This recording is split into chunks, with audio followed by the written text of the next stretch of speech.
Hi there, my name's Christian Heath. And I'm Jimmy Denowden, and this is Light Tonight. Let's go.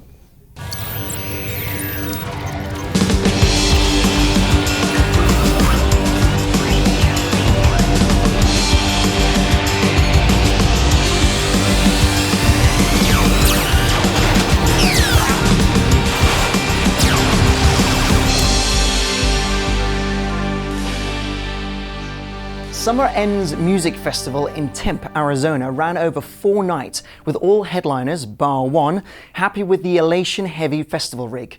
Kanye West headlined the last night, and he insisted on an entirely different lighting design.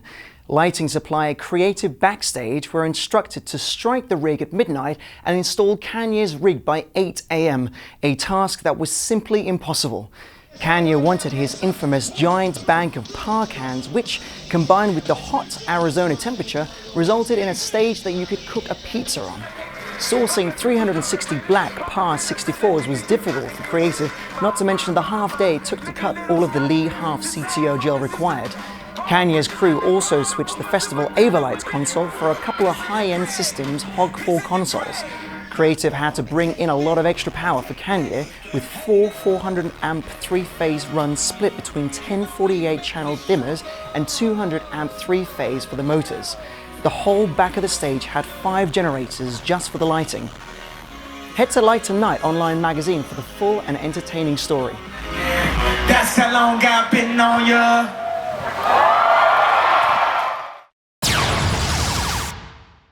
Well, when Light Tonight featured Climax 2014 in our first ever episode, the response was overwhelming, so we thought we'd check out this year's production. The event is known for its unique themes, where mythological storylines and new technologies come together to provide the ultimate immersive experience. This year's show, entitled Equilibrium, was held at the Netherlands Gelredome in Arnhem, and the entire production was a collaboration from Q-Dance Creatives. This year, the design held back on the decor component, concentrating more on technical elements, with 38 moving points on an XYZ axis.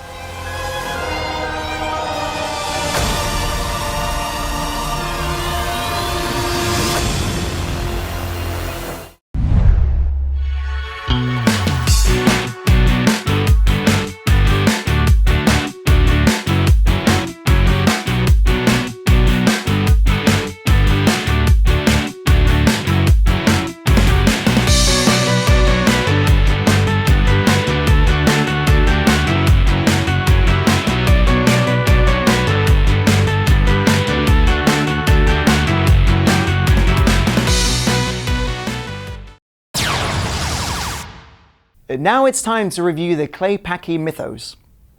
Now, Jimmy, Clay Paky calling a fixture Mythos, they're obviously going for legendary.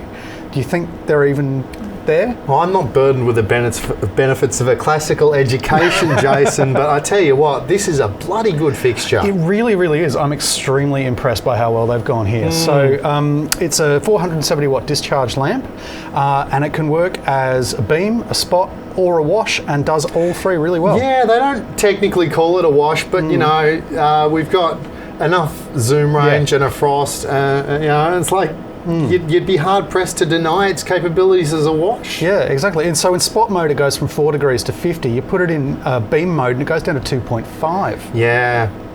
Yeah, we got beam reducers. I think the cool thing about this is that you can actually, the focal point actually can be outside the fixture, so you can actually see, if you fire it through haze, you can see the beam goes narrow, crosses over, and then keeps going. Which means you've got to be a little bit careful about what you pointed out nearby, but look, I think this is a wonderfully capable and certainly very flexible fixture. And the other nice thing that's not official, but you know, I've noticed, is there's not really anywhere for water to get in underneath it. So if you've got this outdoors on a festival, it's not IP rated. I'm not saying it's IP rated, but you know, if a little bit of rain falls on it, if a bit of light rain, until you can get up and bag them, you know, the fixture's probably not going to suffer in the same way as something that's got lots of vents underneath it. Yeah, look, there's something about the design, the way that the casing, the yoke, it's all kind of a piece. It was a beautiful industrial design. It looks exactly like a Super Shark. Yeah, well, it might. But it's keeping, I think it's keeping the noise down as well. This is remarkably quiet for what it does. Well, we should show the people how bright it is. Yeah. So that's That's at, well, that's just in profile mode. We can go to our wide beam, we can go to our very beamy mode, and we've got some colors there, and you can see we've got the studio pretty well lit up here, and there's still enough color, enough output from this that you can see the colors quite distinctly. And we've got some gobos there. Now the other nice thing, I'll turn this off so you can rejoin the party here. Thank you. The other nice thing is the focus tracking with the zoom. Yeah, that's really impressive. So if you zoom, you focus your gobo on a thing, then it doesn't matter if you zoom in or out, the gobo stays in focus, and that's really cool. Yeah, it's really impressive. Look, I think this is a wonderful fixture. I think to an extent this is, again, Claypaky showing off how good they are at optics. Yeah, and I'm okay with that. Yeah, 160mm lens on the front, and there's some amazing things going on under the hood there. And look, I mean, for what's inside there, we should talk about the features. There's a fixed gobo wheel, which is just one wheel with the gobos stamped into it. There's a 7-position rotating gobo wheel. You can't use that when you're in beam mode because the focal points just don't work, and the fixture knows that, so I just won't let you try. We've got CMY color mixing. We've got CTO. It's a discharge lamp, so of course, high color temperature. Look, it's very quiet. It's got True 1 power connector. We've got 5-pin DMX in and through, as well as Ethernet. Look, what's not to like? Yeah, look, you could light a show with a rig of just these. Yes, and you could. And you could do it effectively. Yeah, it's a beautiful piece of equipment. Yeah, top notch. Muse have embarked upon their drones world tour, and as you would expect, pushed production values to a whole new level. Production designer Ollie Metcalf has created a 360-degree audiovisual sensory experience with a host of the latest lighting gear, including the first outing of the Martin Atomic 3000 LED that blast power around the arena. Martin VC strips and VC dots are used in the staging, with Mac Viper Air Effects used as tracked follow spots. The highlight of the show is surely the swarm of lighting drones that gracefully float around the arena and at one point line up above the stage, acting as a floating lighting rig. During the performance, a set of nearly invisible screens are often lowered from the catwalks to the stage, onto which various images were projected. There are neat visual tricks too, including projections making it seem like Matt Bellamy is being controlled like a puppet by luminescent hand-pulling light strings. The stage spans the length of the arena and is shaped like a double-headed arrow, with the centre stage revolving slowly, completing a full revolution over 1 hour. As one review said, surely some eyes were still burning on Wednesday morning from the visual workout. So married to technological wonder, we wouldn't be surprised if they became the first living band to tour as holograms.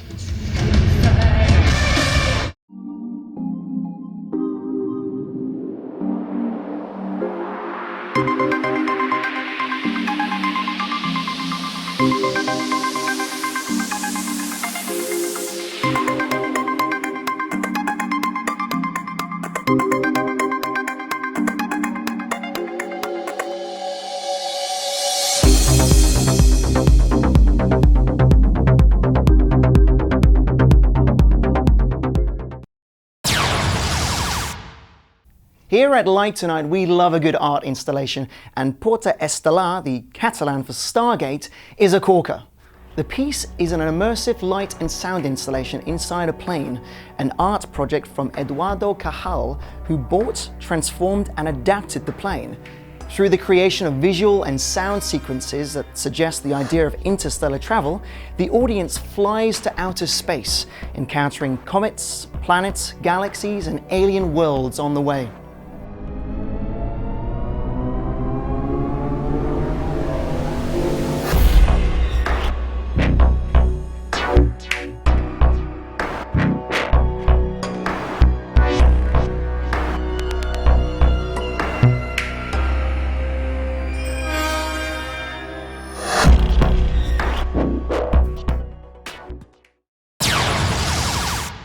Here at Light Tonight, we love this clip of the Nature One lighting crew clearly enjoying their job.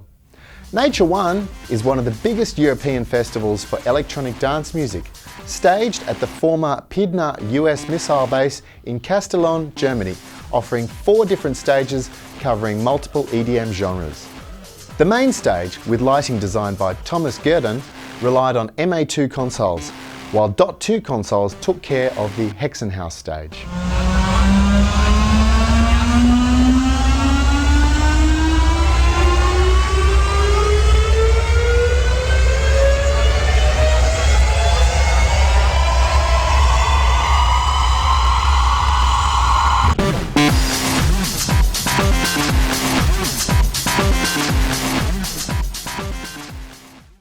Super Sharpie, the light that strikes for its amazing power. Stormy, the light that brings strobing into the future. Mythos, a light that is a legend for its versatility. Xenius, the ultimate quality light, has now joined the team.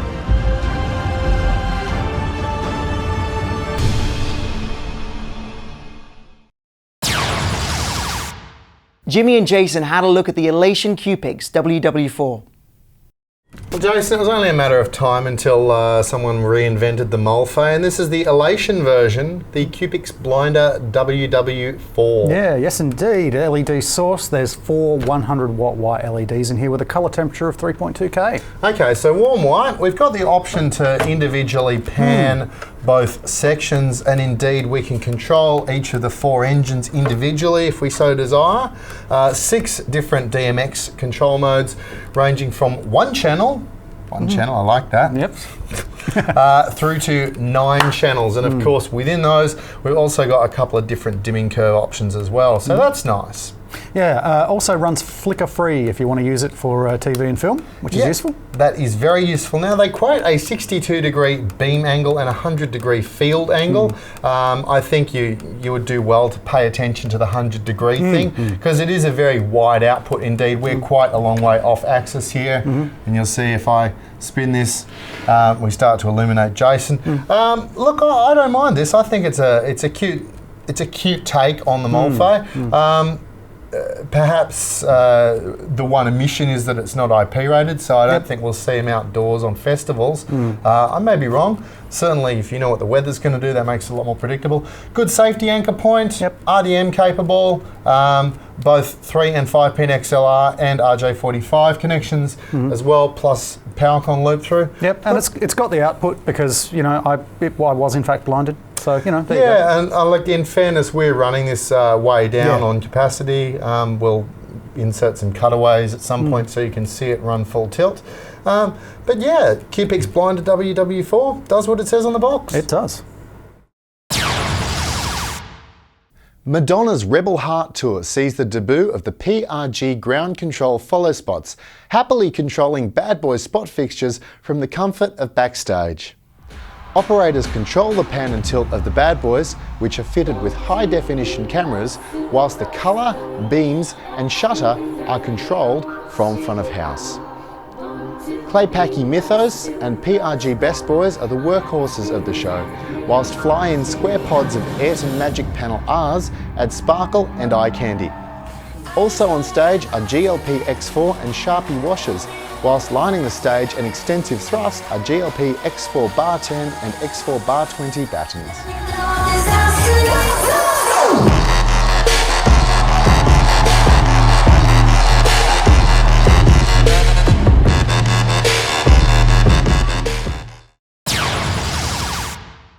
Italian musician and singer-songwriter Eros Ramazzotti has been on the road with his Perfetto tour. For the first time, the musical arrangements arise in parallel with the construction of the visuals, which Eros oversaw with creative director Luca Tomasini. The opening involves a special 3D animation of Eros's face, proudly highlighting the map of lines that time has drawn on his face. The show appears simple, but is created using the most advanced technologies, including the new DTS Moving Head Evo. 30 units are mounted vertically beside the large central LED wall and on the ground behind the platforms of the musicians. Lighting is designed by Marcello Iazetti and operated by Nicola Manuel Talino on an MA2 light.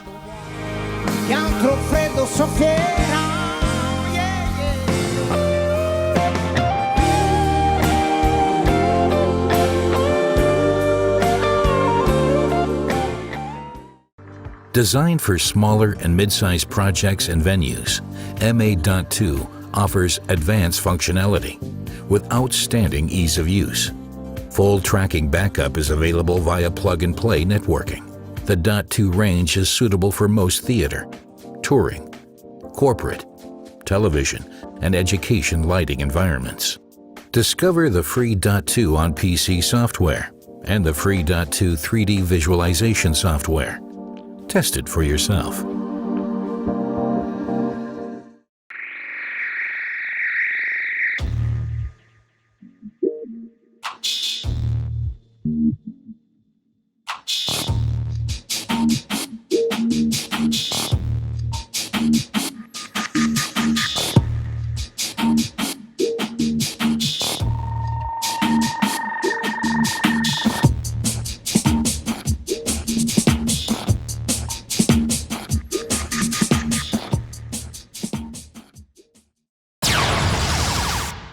The delightful French film Amélie has been adapted into a sparkling new musical version for Berkeley Repertory Theatre in California, with a view to Broadway transfer next year. Lighting designer Jane Cox took her cues from the set, which is a child's eye view of the world, painted in gorgeous muted colours that she could shift and tone very easily. Jane used ETC LED Luster 2 Source 4s for painting these walls, and she was thrilled with how specific she was able to be with them. Martin Matte Quantums offered her flexibility and strength of colour, especially in the rich tones, and by controlling them on an ETC EOS, she was able to draw on her own colour paths when sliding from one colour world to the next. Head to the Light Tonight online magazine for the full story.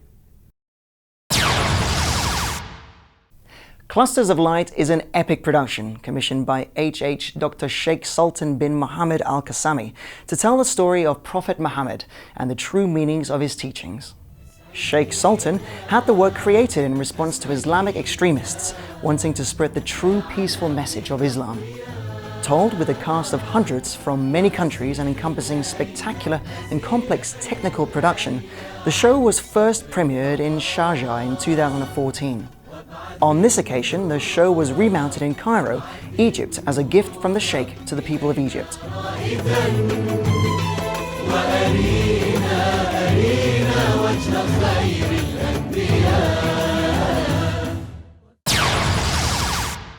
We had the pleasure of catching up with Marilyn Lowy.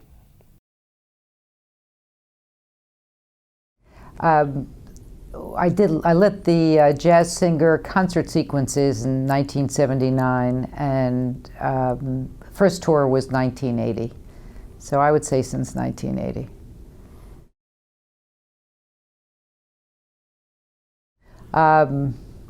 Besides my undivided attention of 24/7 while we're working, just to be as creative as possible, and to not forget about our audience, and to think outside the box, and I would say be creative, just to bring yourself 500%, not 100, not 150, but 500% to work.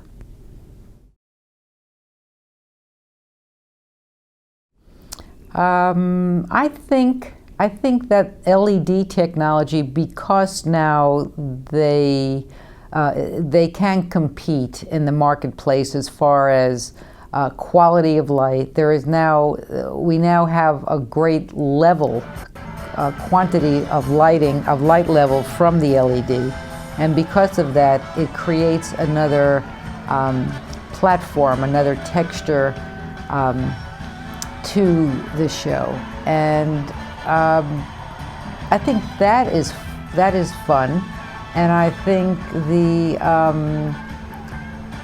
the speed, the colors, the gobos, the control, the front end that we have the Grand MA2.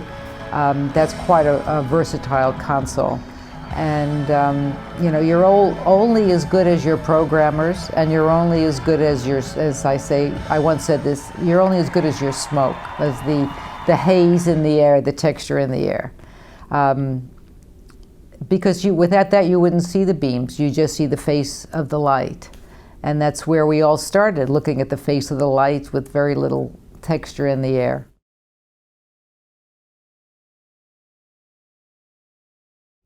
The dark side of the broom is about, wow, it refers to my mother. And I was invited into an art show called Knowledges up at the Mount Wilson Observatory in Los Angeles. So I decided that I was going to create my own telescope, because telescope is about lenses. And I said, okay, I'm going to start collecting my own lenses. So I went on eBay and I bought a bunch of glasses. I mean, we're talking a few hundred glasses, and punched out the lenses and started playing with different configurations of the lenses. Well, I've kind of fell out of love with that idea, but I did keep the lenses for a different project, and I felt that the lenses were recording devices of people's lives. And I instinctually decided that I needed to assemble these in curtain formations. And so I created this maze. It was about 11, 12 feet tall and by 10 feet wide, and there were 8 of them. And the viewer was welcome to walk through and look through. And it kind of brought into play my practice of what you see with your eye is not necessarily how your brain interpolates it.